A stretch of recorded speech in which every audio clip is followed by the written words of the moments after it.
Nós, a Europa. Tem a ver com a Europa. Tem a ver consigo. À sexta, uma reflexão sobre a atualidade europeia. Marco Teles, do Centro de Informação Europe Direct Madeira, está connosco. Muito boa tarde, Marco Teles. Boa tarde, Marta. Marco Teles tem com certeza acompanhado ou acompanhou a Web Summit, aquela que é considerada a maior feira tecnológica do mundo. Tenho acompanhado à distância e gostaria de lá estar. Realmente é um evento absolutamente fantástico.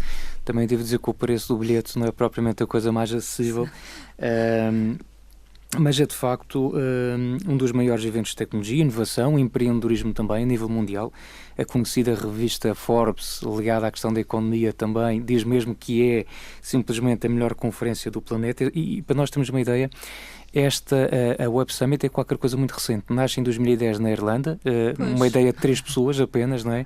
Hoje essa empresa, podemos dizer assim, gera já 150 colaboradores em apenas 6 anos e, portanto, só para termos números desta edição, estiveram envolvidas 60 mil pessoas a assistir ao Web Summit, de 170 nacionalidades, é muita gente, entre os quais 1.200 oradores, portanto, conferências de altíssimo nível com reputadas pessoas e ligadas a empresas, ao empreendedorismo, startups, 2.000 startups, precisamente, 1.400 investidores e cerca de 2.500 jornalistas. Portanto, isto obviamente tem um impacto enorme, não apenas na capital onde decorreu o evento, mas em toda a Europa e no mundo também. Aliás, a Europa dá-lhe uma importância quase estratégica.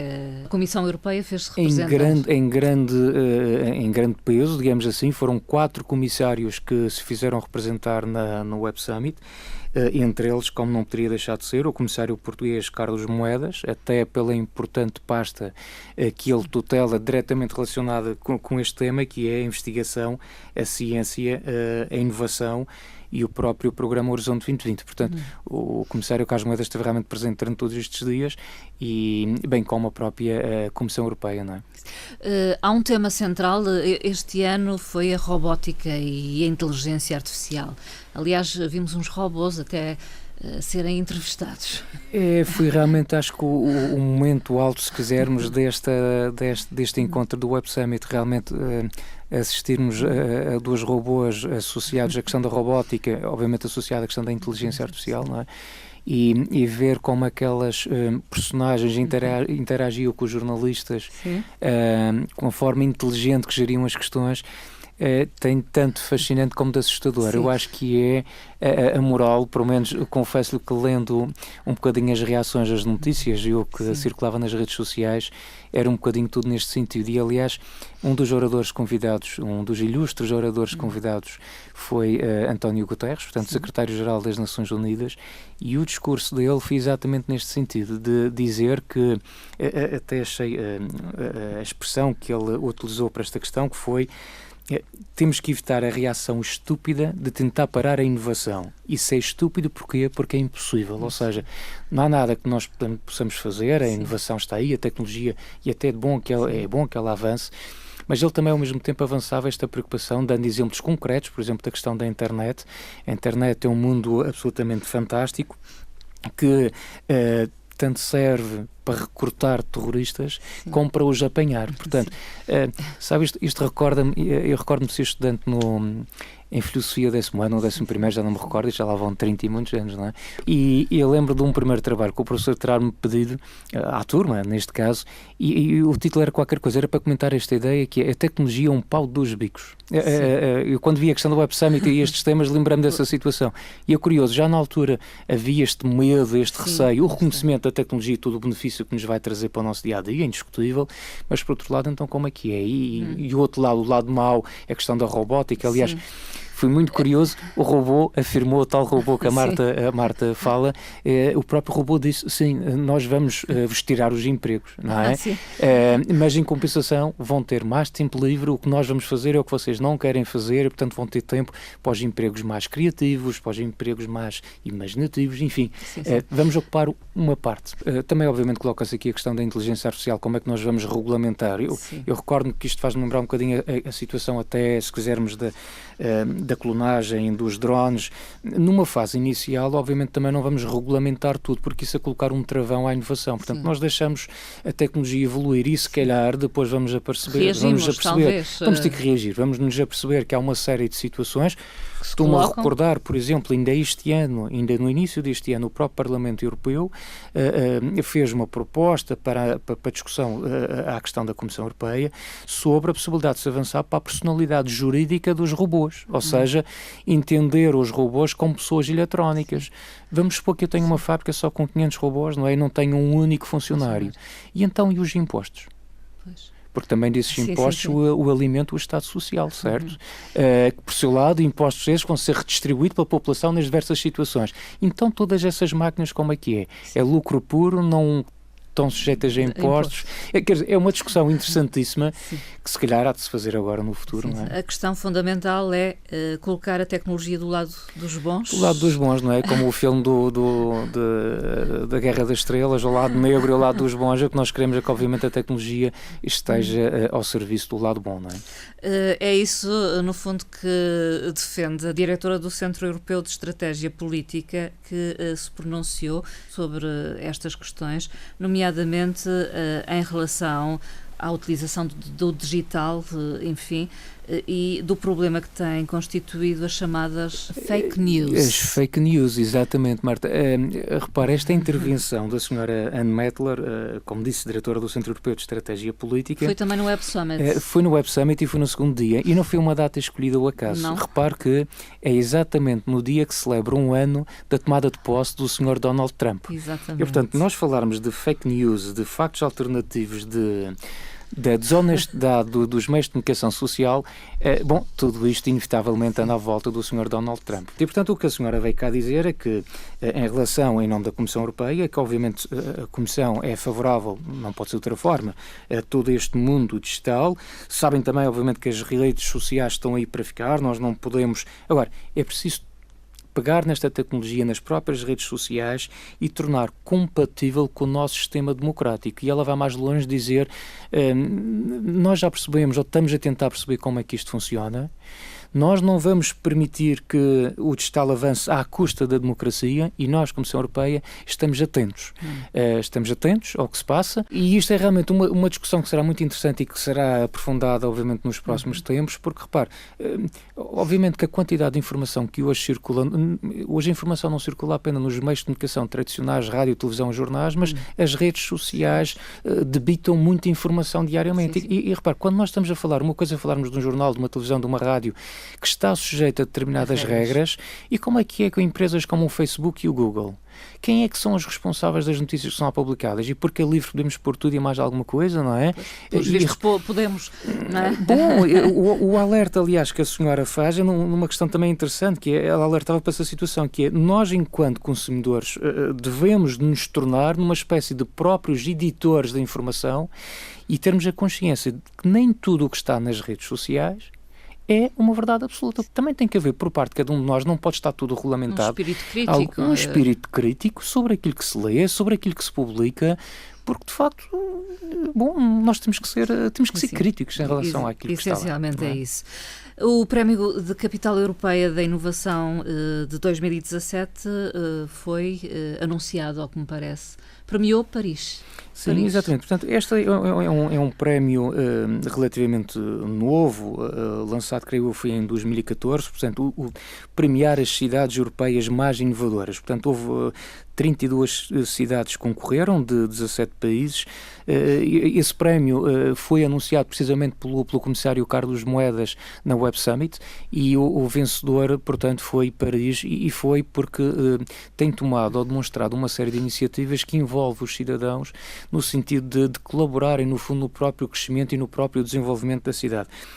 Isso é um prémio de 1 milhão de euros, apesar de tudo é um valor muito interessante, e só para nós termos uma ideia, portanto, na última década em Paris construiu-se mais de 100 mil metros quadrados de incubadoras.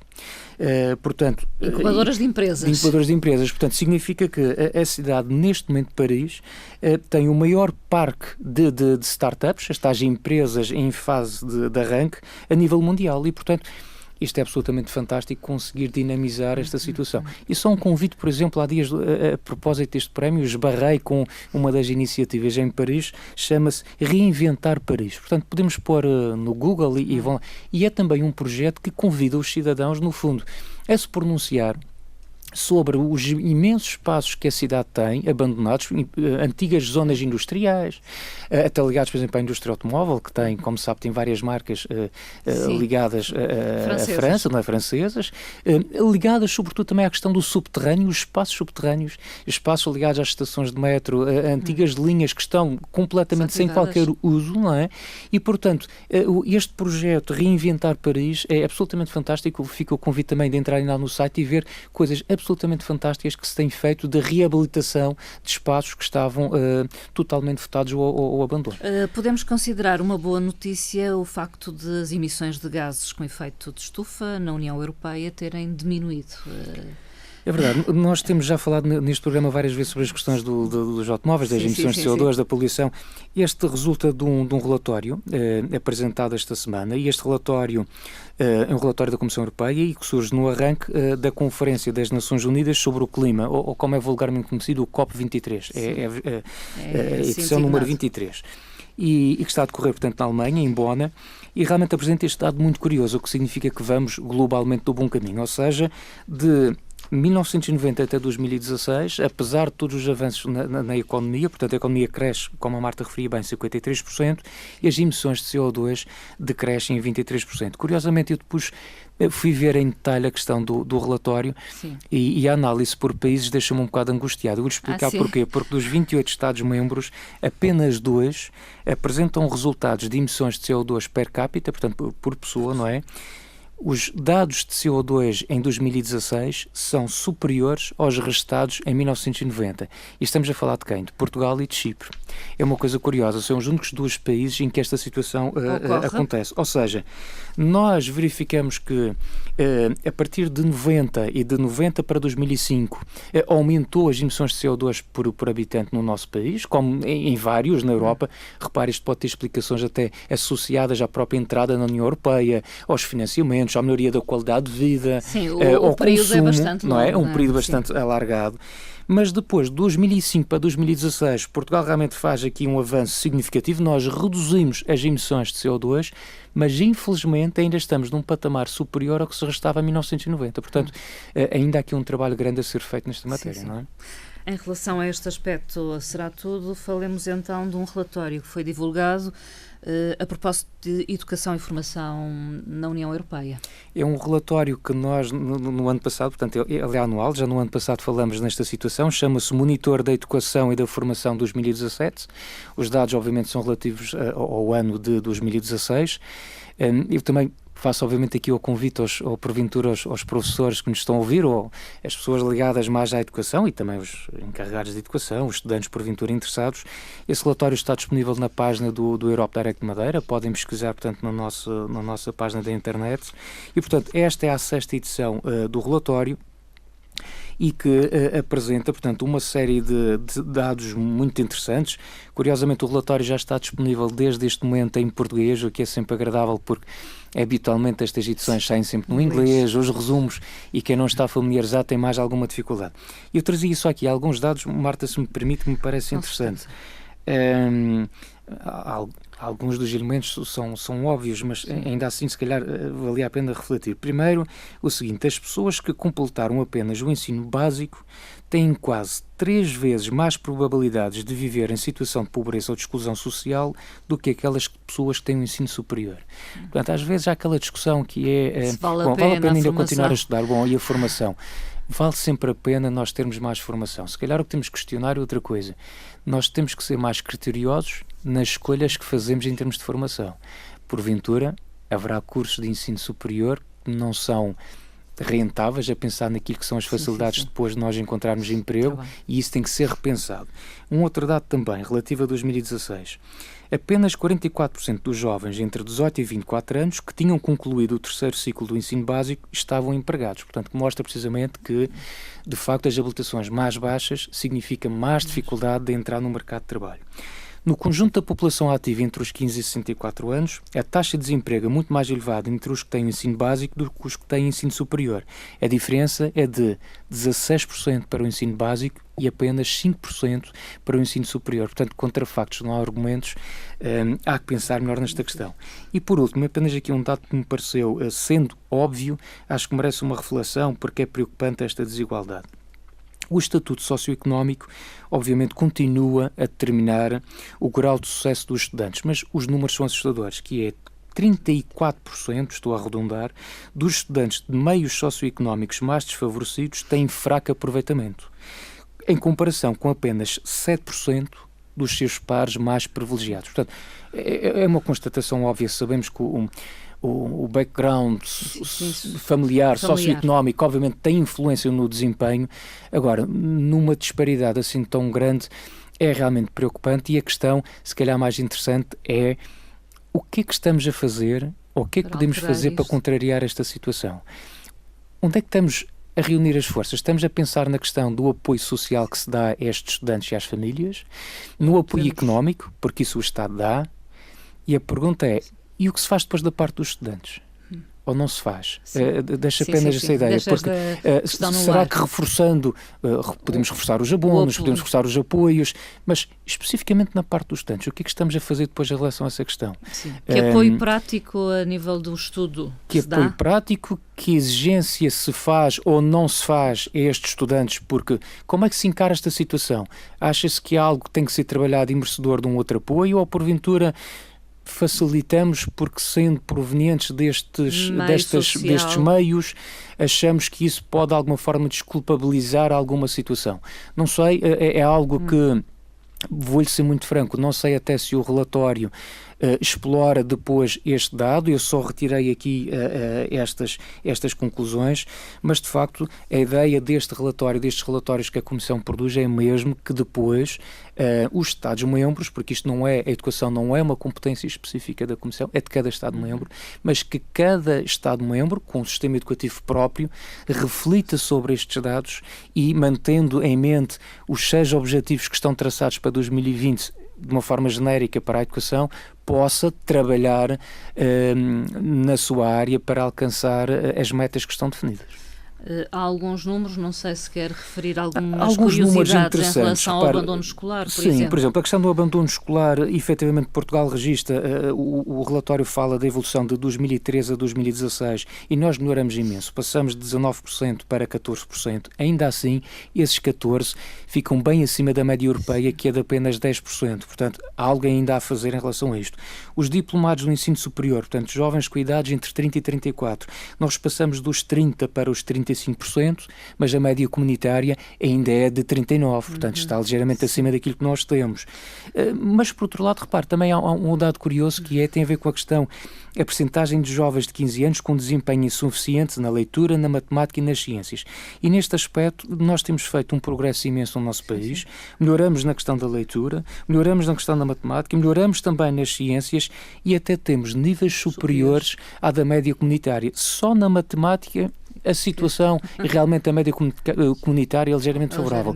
Mas significa que estamos a fazer progressos, ainda assim, isto sem querer desprezar as outras componentes do ensino que também são importantes, as expressões artísticas, as artes.